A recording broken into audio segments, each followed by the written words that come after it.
The world is a mirror. It reflects back to us what we project outward. This simple yet profound truth has been taught by spiritual teachers, philosophers, and psychologists throughout history. But what does it really mean? And how can understanding this principle transform our lives? Today, I want to share a powerful story that illustrates how our perception shapes our reality. A tale about two travelers, a wise Zen master, and a lesson that could change everything about how you experience the world. In a quiet town nestled between rolling hills and a shimmering lake, there stood an ancient monastery known for its wisdom and peace. People from all walks of life journeyed there seeking answers from the renowned Master Gregory, a wise teacher who had spent decades guiding lost souls toward clarity and understanding.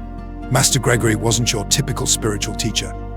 At 60-something years old, he carried himself with a quiet dignity that commanded respect without demanding it. His silver hair flowed down past his shoulders, and he dressed in simple robes that reflected his philosophy of minimalism. But it was his eyes that people remembered most, gentle, knowing eyes that seemed to look straight through you, past all pretenses, to the truth of who you really were. One crisp morning in early spring, as the sun cast golden rays upon the monastery's stone courtyard, Master Gregory sat on a wooden bench, sipping tea from a handcrafted clay cup. By his side sat Daniel, his young apprentice of just 20 years, eager and attentive as always. Daniel had been studying with the master for nearly 3 years now, and while he had absorbed many teachings, he still struggled with some of the more paradoxical lessons of Zen. The morning air was filled with the gentle sounds of birds chirping and the wind whispering through the ancient oak trees that surrounded the monastery. It was in this peaceful moment that the first visitor of the day arrived. Michael trudged up the stone path leading to the monastery, his expensive leather shoes scuffing against the ground with each heavy step. He was in his early 40s, though the deep lines etched across his forehead and the dark circles under his eyes made him appear much older. His business suit, once crisp and impressive, now hung wrinkled and loose on his frame. His tie was askew, his hair disheveled, and he carried a heavy briefcase that seemed to pull his entire body downward. As Michael approached, Daniel could see the weariness in the man's eyes. Not just physical exhaustion, but a deeper, soul-level tiredness that comes from years of disappointment and frustration. With visible effort, Michael straightened his posture and bowed respectfully before the master. "Master Gregory," he began, his voice strained, "I've heard of your wisdom from many people. I've traveled a long way to seek your counsel." Master Gregory nodded gently, gesturing for Michael to continue. Michael sighed deeply, as if releasing a burden he'd carried for miles. "I'm planning to leave my hometown and move here to start a new life. But before I make such a big decision, I wanted to ask, what kind of town is this? What are the people like here?" Master Gregory set down his teacup and looked thoughtfully at Michael. After a moment of silence, he asked, "Tell me, what was your old town like?" Michael's face immediately darkened, his jaw clenching visibly. "It was awful," he spat, the words bitter on his tongue. "The people there were rude and selfish. Everyone only cared about themselves and their own problems. My neighbors never even bothered to say hello. My co-workers were backstabbers, always looking for ways to climb over each other. The community was cold and unwelcoming. No one ever helped me when I needed it. It was a place full of problems, and I couldn't wait to leave." As Michael spoke, his voice grew louder, his gestures more animated. Years of resentment seemed to pour out of him like a dam breaking. Daniel watched, fascinated by the transformation, as the man's face reddened and his knuckles whitened around the handle of his briefcase. Master Gregory listened without interruption, his expression remaining calm and compassionate. When Michael finally finished, the master nodded slowly and took another sip of his tea. "I understand your desire to leave such a place," Master Gregory said gently. "However, I must tell you that this town is much the same as your old one. I don't think you should move here." Michael's face fell, disappointment washing over his features. He had clearly been hoping for a different answer. With a curt nod, he muttered a quick thank you and turned to leave, his shoulders slumped even lower than when he had arrived, still carrying the invisible weight of his frustration and bitterness. Daniel watched Michael's retreating figure with confusion. He had lived in this town his entire life and had always found the people to be kind and welcoming. Why would Master Gregory describe it so negatively? Before Daniel could voice his question, another visitor appeared at the monastery gates. This man, also in his 40s, approached with a very different energy. James walked with a light step, his face open and friendly. He wore casual but neat clothes, a simple button-down shirt and well-fitted jeans. Unlike Michael, He carried nothing but a small backpack slung over one shoulder. As James drew closer, Daniel noticed the warmth in his smile and the brightness in his eyes. Here was a man who seemed at peace with himself and curious about the world around him. James bowed respectfully to Master Gregory. "Good morning, Master," he said, his voice clear and pleasant. "I've heard wonderful things about your teachings in this monastery." Master Gregory smiled in return. "Welcome, traveler. How may I assist you today?" "I'm considering moving to this town," James explained. "I've been exploring different communities, looking for a place to settle down. Before I make my decision, I wanted to ask, what is this town like? What are the people here like?" Just as he had done with Michael, Master Gregory paused before responding. "Tell me," he asked, "what was your old town like?" Unlike Michael, James' face lit up at the question. His eyes crinkled at the corners as he smiled broadly. "Oh, it was wonderful," he exclaimed with genuine enthusiasm. "The people there were kind and always willing to help one another. I had many great friends and neighbors who would check in on each other during difficult times. The community came together for celebrations and supported each other through challenges. I simply wish to explore new places and meet new people, but I'll always cherish the memories and connections I made there." As James spoke, his hands moved expressively, painting pictures of community gatherings, friendly neighbors, and meaningful connections. Daniel could almost see the warm, vibrant town James described coming to life in the courtyard before them. Master Gregory nodded, a gentle smile playing at the corners of his mouth. "This town is much the same," he said. "I think you will like it here very much." James beamed, his face radiating gratitude.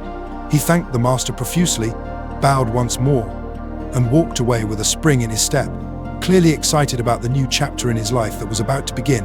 Daniel, who had been listening intently to both conversations, could no longer contain his confusion. Once James was out of earshot, he turned to his teacher with furrowed brows. "Master," he began hesitantly, "I don't understand. You told the first man that this town was unfriendly and that he shouldn't move here, but then you told the second man that the town was welcoming and that he would like it. How can both be true? Are you not being honest with one of them?" Master Gregory chuckled softly, his eyes twinkling with the light of wisdom. He set down his teacup and turned to face his young student directly. "My dear Daniel," he said, "I was honest with both men. You see, the world is a mirror. It reflects the thoughts, attitudes, and emotions we carry within us. The first man, Michael, was filled with bitterness and negativity. He saw his old town as cold and cruel because that is what he projected outward. Wherever he goes, he will find the same experience because that is what he expects and what he creates through his perception." The master paused, allowing his words to sink in before continuing. "The second man, James, carries kindness and gratitude in his heart. He sees goodness in people and, in turn, receives kindness from the world around him. His positive outlook creates positive experiences. He will find friendship and community here because he is open to it and because he contributes to creating it." Daniel nodded slowly, beginning to grasp the wisdom behind his teacher's words. "So the town itself is neither good nor bad?" "Exactly," Master Gregory replied. "The town simply is. The people here are neither inherently kind nor inherently cruel. They are human, with all the complexity that entails. How they appear to each individual depends largely on how that individual approaches them." The master reached for his teacup again, taking a thoughtful sip before continuing. "Think of it this way. If you approach someone with suspicion and hostility, they will likely respond defensively. But if you approach the same person with openness and kindness, you'll often receive warmth in return. But surely there are truly bad places and truly bad people in the world?" Daniel questioned, still wrestling with the concept. Of course, Master Gregory acknowledged. There are environments that are genuinely harmful and individuals who are to cause heads. I do not suggest that all suffering is merely a matter of perception. But even in difficult circumstances, two people can have vastly different experiences based on their internal state. The master gestured toward the monastery gardens, where colorful flowers bloomed alongside carefully tended vegetables. "Consider two people walking through our garden. One notices only the thorns on the roses and complains about the heat of the sun. The other delights in the beauty of the blossoms and feels gratitude for the sun's warmth that helps them grow. Same garden, different experiences." Daniel contemplated this, watching as a butterfly landed on a nearby flower. "So our happiness doesn't depend on our circumstances, but on how we perceive them?" "In large part, yes," Master Gregory confirmed. "This is not to say we should ignore problems or pretend that everything is perfect when it isn't. Rather, it means recognizing that our internal state colors everything we experience. When we change our mindset, we change our reality.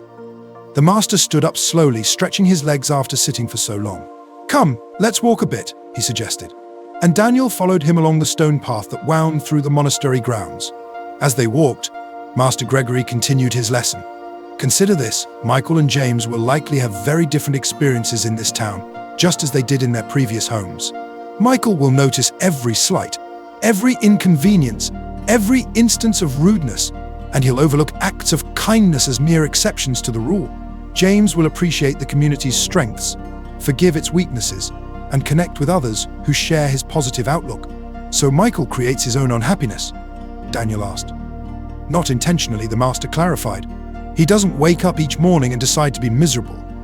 His perception has been shaped by past experiences, perhaps by pain or betrayal that taught him to expect the worst from others.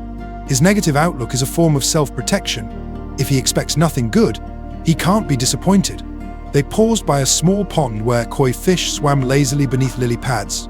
Master Gregory continued, "The tragedy is that in trying to protect himself from disappointment, he guarantees it. His defensiveness pushes others away, confirming his belief that people are cold and unfriendly." Daniel watched the fish creating ripples across the water's surface. "How can someone like Michael change their perception?" "It begins with awareness," Master Gregory replied. "Most people don't realize how much their internal state affects their external reality. They believe their experiences are happening to them rather than being shaped by them. Once you understand that your perception creates your reality, you can begin to take responsibility for it." The master knelt down and touched the water gently, sending new ripples across the pond. "Like these ripples, our thoughts and attitudes spread outward, affecting everything around us. The good news is that just as negative thoughts create negative experiences, positive thoughts can create positive ones. But changing one's thoughts isn't easy," Daniel observed. "No, it isn't," Master Gregory agreed. "It requires consistent practice and patience. It means catching yourself when you fall into patterns of negative thinking. It means choosing gratitude even when facing challenges. It means approaching others with openness instead of suspicion. These are simple concepts, but difficult practices." They continued walking, now approaching the monastery's meditation garden, where stone benches sat among carefully arranged rocks and sand patterns. "Remember, Daniel," the master said, "this teaching isn't about ignoring reality or pretending that everything is perfect. It's about recognizing that we have a choice in how we interpret and respond to what happens in our lives. We can't always control our circumstances, but we can control our reaction to them." Daniel nodded thoughtfully. "I think I understand now. The two men will experience the same town differently because they'll notice different things, interpret interactions differently, and elicit different responses from the people they meet." "Precisely," Master Gregory smiled, pleased with his student's insight. "And this principle applies to all aspects of life, relationships, work, even how we see ourselves. The lens through which we view the world colors everything we see." As they completed their circuit of the monastery grounds and returned to the courtyard, Daniel had one more question. "Master, how can I apply this wisdom in my own life?" Master Gregory placed a gentle hand on his student's shoulder. "Start by becoming aware of your own perceptions. Notice when you make negative assumptions or focus on problems rather than possibilities. Practice shifting your attention to what's good and beautiful in your life. Approach others with openness and kindness, even when you're unsure of how they'll respond." The master's eyes twinkled as he added, "And remember, this practice isn't about achieving some perfect state of positivity. It's about becoming more conscious of how your internal state affects your external reality and making choices that create the life you want to live." Daniel bowed respectfully to his teacher, grateful for the lesson. As they settled back onto the wooden bench, the young student found himself looking at the monastery, the town below, and even his own life with new eyes that sought to see the beauty and possibility that had always been there. This simple story carries a profound truth. The way we see the world is a reflection of what is inside us. If we carry anger, resentment, and negativity, we will find reasons to be unhappy wherever we go. But if we nurture kindness, gratitude, and optimism, we will discover joy in every place and every person we meet. Life is not about waiting for the perfect environment or the perfect people. It is about shaping our own perspective. The happiness we seek is not in a distant city, a better job, or a different life. It is within us. When we change our mindset, we change our reality. So I ask you, what kind of world do you want to see? Because the world you experience is, in many ways, a reflection of what you project. Your thoughts become your perceptions. Your perceptions become your reality. and your reality becomes your life. This doesn't mean that challenges and difficulties don't exist. They do, but two people can face the same challenge and have completely different experiences based on their mindset. One sees obstacles, the other sees opportunities. One feels victimized, the other feels empowered. Think about your own life for a moment. Are there situations where you might be like Michael, focusing on what's wrong rather than what's right? Are there relationships where your expectations of disappointment create exactly that outcome? Are there areas where shifting your perspective might transform your experience? The beautiful truth is that this power lies within you. You don't need to change the world to change your experience of it. You simply need to become aware of the lens through which you're viewing it and adjust that lens when necessary. This isn't about toxic positivity or denying real problems. It's about recognizing that how we interpret and respond to our circumstances significantly impacts our quality of life. It's about understanding that we have more control over our experience than we often realize. So today, I invite you to become more conscious of your perceptions. Notice when you're focusing on what's lacking rather than what's present. Pay attention to how your expectations shape your interactions. Practice approaching situations with openness rather than judgment. Remember that the world is indeed a mirror, reflecting back to you what you project outward. If you want more kindness in your life, be kinder. If you want more appreciation, be more appreciative. If you want more joy, find reasons to be joyful. Like James in our story, you have the power to create a life filled with positive connections and meaningful experiences. Not because you'll never face challenges, but because you'll approach those challenges with a mindset that allows you to grow through them rather than be diminished by them. And like Master Gregory, you can develop the wisdom to see beyond appearances to the deeper truths that shape our reality. You can learn to recognize how your internal state affects everything you experience and make conscious choices about the energy you bring to each moment. The journey begins with a single step, the step of awareness. From there, with practice and patience, you can gradually transform not only how you see the world, but how the world responds to you. So, what kind of world do you want to see? Because in many ways, that's exactly the world you'll get.